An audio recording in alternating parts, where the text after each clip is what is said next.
This is what luxury vinyl flooring should look like. But to get to this point, there is a little bit of a process, which I'm going to talk you through briefly. Then I'll show you the rest of the completed ground floor on this job as well.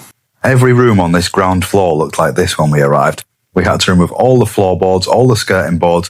We spent weeks levelling up the joist work across all rooms on this ground floor. We then laid 18mm thick plywood across all of the joist work on this ground floor instead of floorboards. A lot of people don't realise just how important it is with luxury vinyl flooring that you do have an almost perfectly flat and level subfloor. It's nowhere near as forgiving as wooden flooring would be. Flooring is now totally finished in all parts of the house, well, the ground floor anyway.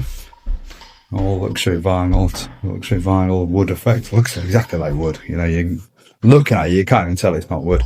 Skirting boards, really pleased. I've done an absolute stellar job on these skirting boards. Not blowing my own trumpet, but you won't find many better skirting boards fitted better than that. Let's have a look at the other rooms. This room, this is luxury vinyl again. It's not tiles.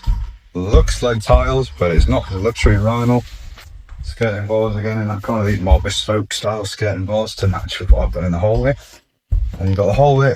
I'm hoping you'll notice all of the flooring is underneath, like architraves and door frames.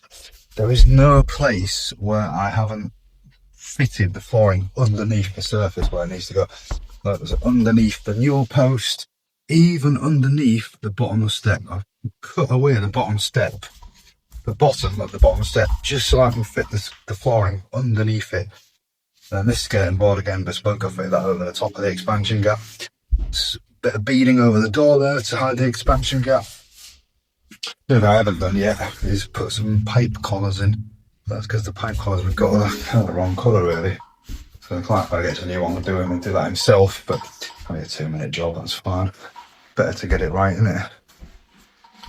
Anyway, really cracking flooring job, really cracking skirting board job.